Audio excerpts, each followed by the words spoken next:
सो hello हाजिक, once again a very good morning to you. Welcome to our history class, जिसमें हम लोग पढ़ रहे हैं अपना chapter what books and burials tell us. तो इसमें हम लोग बुक्स के बारे में पढ़ चुके, ब्यूरियल्स के बारे में पढ़ रहे हैं कि ब्यूरियल्स आखिर क्या क्या बताते हैं। तो उसमें हम लोग देख रहे हैं कि ब्यूरियल्स के साथ कल की क्लास भी देख लिए होगे तुम, आई होप। ब्यूरियल्स क्या होता है? कब्र होती है।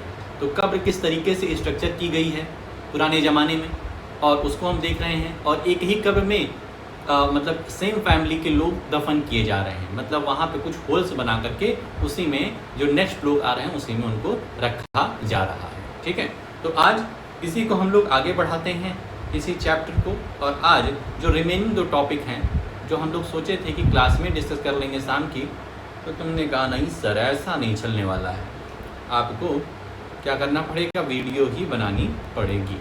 ठीक है भाई साहब, जैसा आपका आदेश। दो टॉपिक जो बचे हुए हैं वो है पहला, आई स्पेशल ब्यूरियल एट इनाम गांव। एक इनाम गांव नाम का एक जगह है, वहाँ पर किस तरीके की ब्यूरियल फाउंड हुई है, किस तरीके की कब्र फाउंड हुई है वो देखेंगे। और वो जो इनाम गांव है वहाँ के लोगों क्या ऑक्यूपेशन है, क्या नौकरी पेशा है, ये हम लोग देखेंगे। आ जाते हैं फटाक से अपनी NCERT पर। ठीक है, लाइन बाय लाइन चलेंगे भाई साहब, ज़्यादा लंबी क्लास नहीं है, फुल कंसंट्रेशन आपका हमें चाहिए यहाँ पर। Find Inamgaon on map two page 12, it is a site on the river Ghod, a tributary of Bhima. ठीक है, तो मैप टू तुम्हारा पेज नंबर 12 में क्या हुआ होगा, मैप दिया होगा और उसमें इनाम गांव ढूंढने की कोशिश करो। वहाँ पर एक तुमको घोड़ रिवर मिलेगी, घोड़ रिवर मिलेगी जो कि भीम रिवर की ट्रिब्यूटरी है, उसकी सहायक नदियाँ हैं।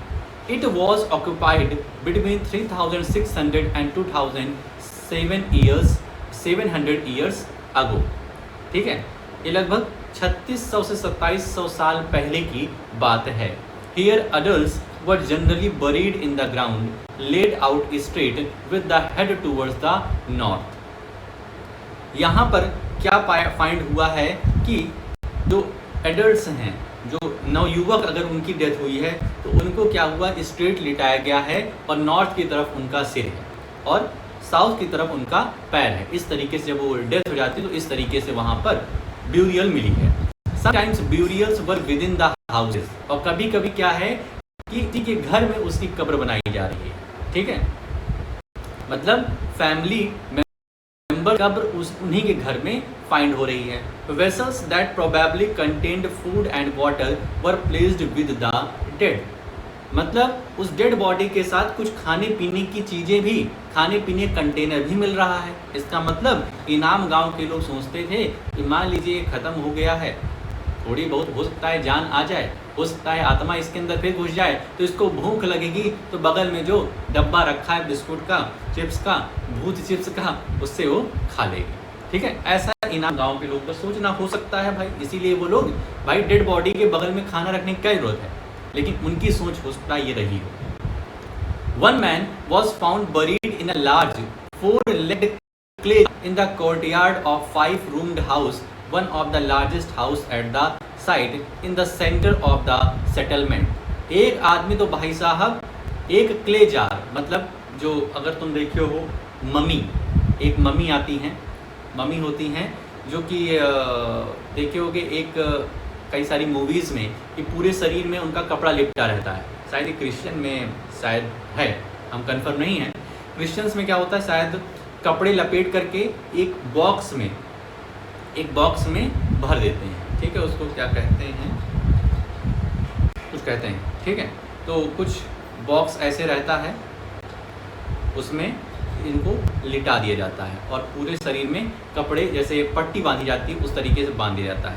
ठीक है, तो इस तरीके से कह रहे हैं कि एक क्ले जार, मतलब क्ले मिट्टी का क्या है, एक बड़ा सा बॉक्स बनाया गया है, उसमें उनको रखा गया है। और कहाँ पर दफनाया गया, उन्हीं के घर पे, जिसमें 5 रूम थे और सबसे बड़ा जो कमरा था वहीं पर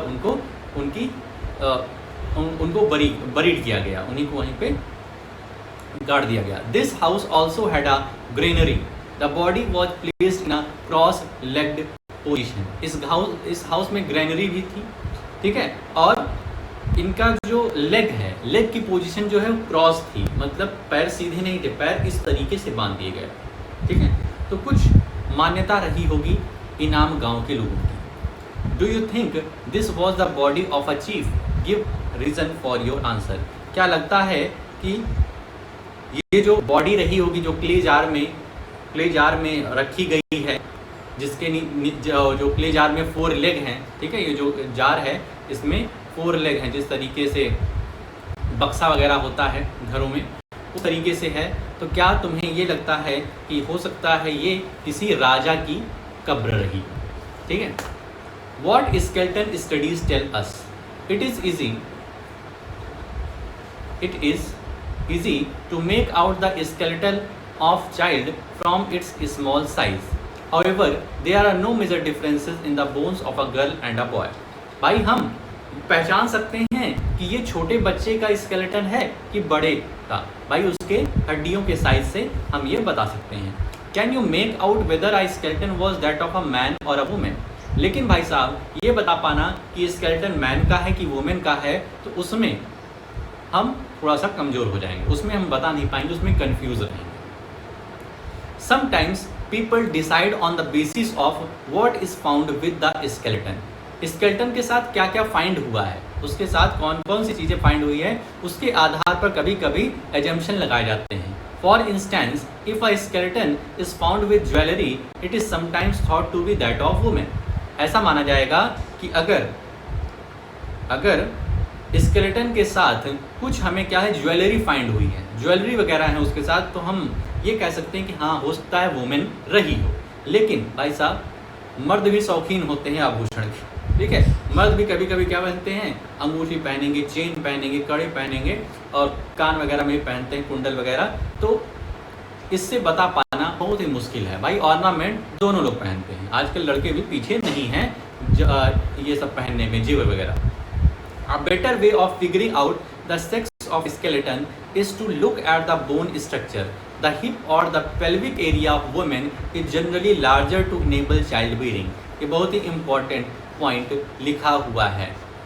वुमेन की जो पेल्विक एरिया होती है, पेल्विक गिर्डल्स तुमको पढ़ाया है हमने, ठीक है, पेल्विक गिर्डल्स तुम्हें पढ़ाया है, जो कमर के नीचे वाला पार्ट होता है, तो ये वुमेन का थोड़ा सा लार्ज होता है। वुमेन का क्या होगा, लार्ज, और मेन का क्या होगा, थोड़ा सा नैरो रहेगा, ठीक है। इससे फाइंड हो सकता है कि वो स्केलेटन मैन का है या फिर वुमेन का है। तो तुम्हें यहाँ हम तरीका बता रहे हैं, अगर कभी तुम फॉरेंसिक एक्सपर्ट वगैरह बनना तो इस तरीके से पता लगा सकते हो कि वुमेन की बॉडी है या फिर किसकी, मैन की, स्केलेटन देख करके, ठीक। तो और इनका पेल्विक एरिया लार्ज क्यों होता है, तो लार्ज होने की वजह है क्योंकि इनको क्या होता है, चाइल्ड बियर करना पड़ता है, इनको अपने पेल्विक एरिया में चाइल्ड को रखना पड़ता है। इस वजह से ईश्वर ने इनकी संरचना इस प्रकार की है। This distinction are based on modern skeleton, लिख क्यों नहीं रहा था, modern skeletal studies. About 2000 years ago, there was a famous physician named Charak who wrote a book on medicine known as Charak Samhita. 2000 साल पहले एक चरक नाम के एक फिजिसिस्ट थे, ठीक है, जिन्होंने अपनी एक बुक लिखी चरक संहिता नाम से। There he states that the human body has 360 bones. उन्होंने बताया, चरक साहब ने बताया कि ह्यूमन बॉडी में कितनी बोन होती हैं, 360 bones. This is a much larger number than the 200 bones that are recognized in modern anatomy. Modern anatomy में 200 bones का डिस्कशन हुआ है, 200, 206, ठीक है। लेकिन चरक ने क्या कहा था, 360 बोन। तो चरक ऐसा क्यों कहे थे, तो Charaka arrived at this figure by counting the teeth, joints and cartilage. उस समय चरक ने टीथ को भी ज्वाइन कर लिया, टीथ को भी गिन लिया, जॉइंट्स को भी गिन लिया और कार्टिलेज, इस सभी को बोन की श्रेणी में रख दिया। इस वजह से वो 360 बोन्स पर पहुंच गए। How do you think he found out about the human body in such great detail. तो भाई साहब कैसे चरक जान पाए होंगे 360 बोन्स है, तो वो गए होंगे किसी स्केलेटन के एक एक बोन को गिने होंगे, ठीक। बहुत ही साहसी व्यक्ति थे चरक, ठीक है। अब आज का लास्ट टॉपिक, ऑक्यूपेशन एट इनाम गांव। इनाम गांव कि कहानी तो हम लोग काफ़ी पढ़ लिए, अब यहाँ के लोगों का ऑक्यूपेशन क्या था, क्या नौकरी पेशा था, देखते हैं। आर्कियोलॉजिस्ट क्या होते हैं? जो पुराने ज़माने की चीज़ों, पुराने ज़माने की जो चीज़ें हैं उनके बारे में बहुत जिज्ञासु होते हैं, जानने की इच्छा रखते हैं और खोजबीन में लगे रहते हैं। Archaeologist have found seeds of wheat, barley, rice, pulses, millets, peas and sesame. ठीक है, आर्कियोलॉजिस्ट क्या हुआ, इनाम गांव में उन्होंने जब वहाँ के बारे में स्टडी किया तो वहाँ पे व्हीट, बार्ले, राइस, पल्सेस, इन सब की सीड्स मिले।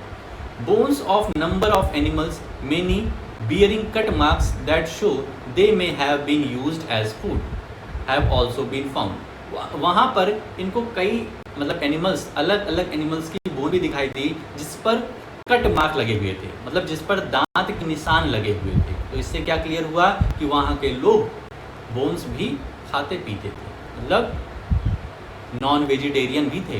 दीज इंक्लूड कैटल, बफेलो, गोट।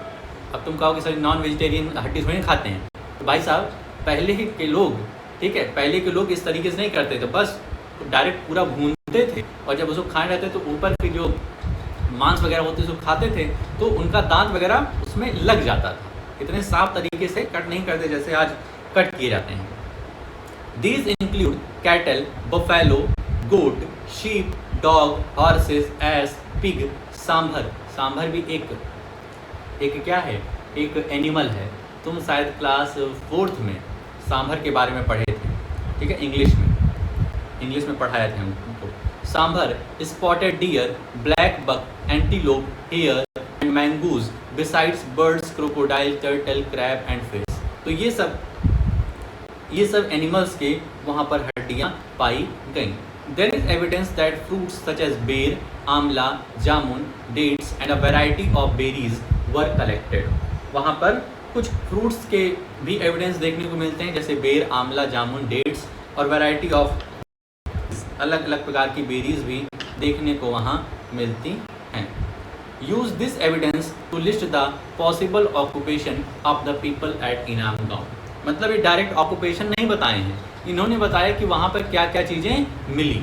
अब तुम्हें बताना है कि क्या क्या ऑक्यूपेशन यहाँ के लोग करते थे। तो ये तुम्हारी एक्टिविटी रहेगी, तुमको खुद से करना पड़ेगा। ठीक, तो इस तरीके से अपना जो चैप्टर है वो यहाँ पर हो जाता है। ठीक है, तो आई होप चीज़ें समझ में आ गई होंगी।